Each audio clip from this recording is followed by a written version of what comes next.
안녕하세요. 아는 게 돈이다 한량입니다. 오늘은 기초연금에 대해서 얘기해 보겠습니다. 국민연금, 노령연금, 개인연금, 공적연금, 공무원연금 정말 연금 종류가 다양한데 흔히들 노령연금이라고 부르는 어르신들에게 드리는 65세 이상이신 분들에게 드리는 연금이 법적으로는 공식 제목은 기초연금입니다. 그러니까 노령연금하고 흔히들 혼동해서 같이 쓰시는데 기초연금이 올바른 표현입니다. 언제 시작됐냐? OECD에서 우리나라가 노인 빈곤율이 최고예요. 그 이유는 아마도 부모님들이 자식들 잘 되라고 내가 번 돈 다 애들 뭐 키우는데 학교 보는데 쓰셨잖아요. 그래서 지금 막상 본인이 부양 받아야 될 나이가 됐는데 돈이 하나도 없는 거지. 그래서 2008년 1월부터 시행했습니다. 어떻게 보면 세금으로 보존하고 있는 거예요. 대부분의 나라들은 국민연금이 이걸 커버를 하고 있는데 우리가 아직 그 정도가 안 되니까. 조건을 보겠습니다. 첫 번째 조건, 연령. 네, 만 65세 이상이어야 돼요. 지금 현재 우리나라는 노인을 만 65세로 규정하고 있다고 할 수 있죠. 생일에 전달 신청한다. 2021년에는 56년생이신 분들이 해당이에요. 그러니까 생일에 전달이라고 하면 제가 만약에 56년 3월생이면 2월에 신청하실 수 있어요. 2월 1일에 뭐 생일이 3월 31일이어도 상관없습니다. 그 전달 1일부터 신청하실 수 있어요. 그리고 두 번째, 안 되는 분들이 있어요. 기초연금은 말 그대로 우리나라가 이런 특수한 상황에 처해 있기 때문에 일부분을 커버하자라고 만든 제도라서 일단 다른 연금이 있는 분들 제외했습니다. 공무원, 사립학교 교직원, 군인, 별정우체국, 이게 우리나라에 흔히 말하는 4대 공무원 공적연금인데 이분들은 본인도 안 되고요. 배우자가 공무원이셔서 공적연금을 받으면 그 배우자분도 국민연금을, 그러니까 기초연금을 받을 수 없습니다. 정확하게 내가 제외가 되는지 안 되는지 확인하시려면 이 사이트 있거든요. 보건복지부 기초연금 사이트에서 제외되는 분들 여기 있습니다. 직역연금이라고 부르네요. 아까 그 4대 연금을 거기서 제외 쭉 써있죠. 하지만 해당하는 경우도 있어요. 기초연금 대상이 해당한다. 여기는 제외된다. 예를 들면 옛날에 어떤 뭐 공무원 퇴직하실 때 일시금으로 한 번에 받았다. 그러면 그분은 내가 IMF 때 힘들어서 퇴직도 하고 공무원도 그만두면서 한 번에 받았다. 근데 나 지금 폐가망신해서 기초연금이라도 받았으면 좋겠는데 가능하냐? 아쉽게도 안 됩니다. 왜냐면 만약에 그걸 허락한다고 허용을 해버린다고 하면 수많은 분들이 퇴직 일시금으로 받고 다 뭐 본인 필요한 데 쓰시고 난 다음에 다시 기초연금을 신청할 수 있으니까 이중 수급의 가능성이 있잖아요. 물론 개개인의 사정을 전부 따진다면 안타까운 분들이긴 하지만 현재로서는 어쨌든 불가합니다.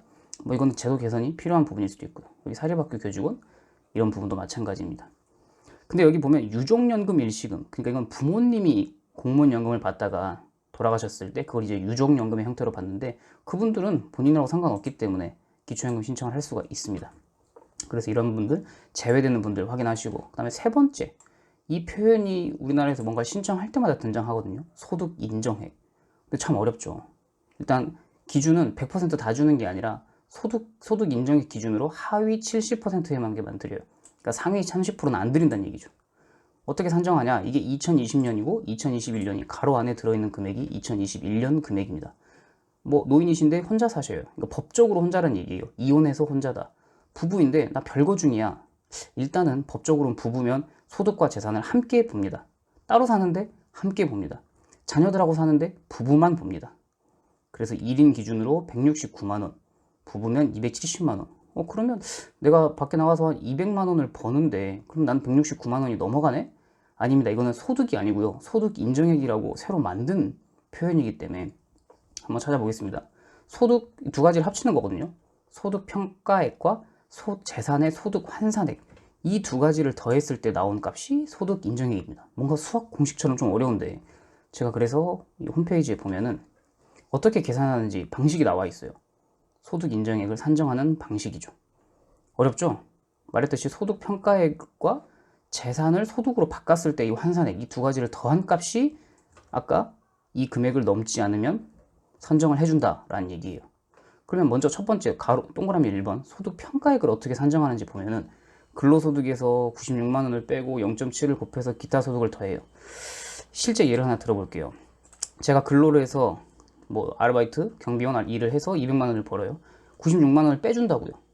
일에서 버는 소득에 대해서는 공제를 해주는 거죠. 거기다 추가로 0.7%, 그러니까 30%를 공제해준다는 말은 그 금액을 0.7, 70%만 반영한다. 그리고 기타 소득이 있으면 이것들을 다 더한다.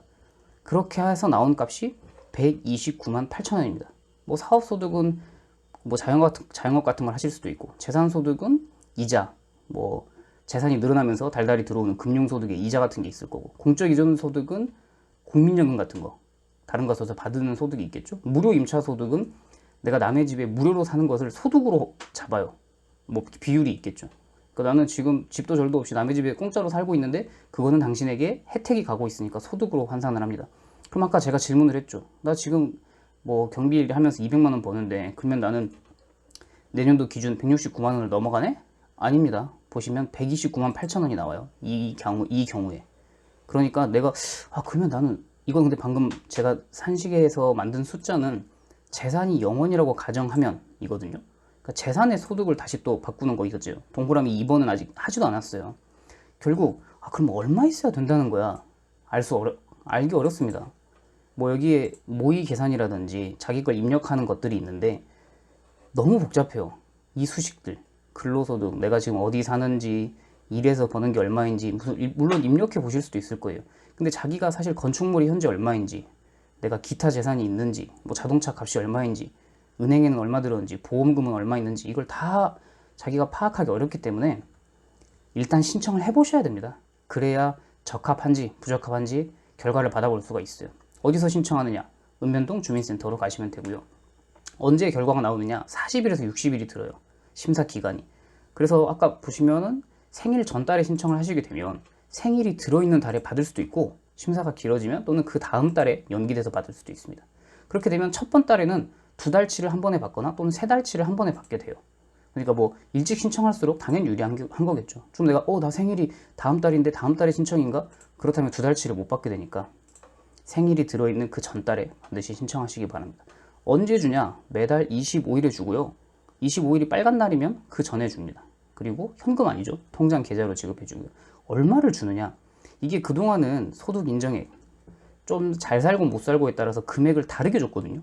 누구는 30만 원, 누구는 20만 원, 누구는 2만 원.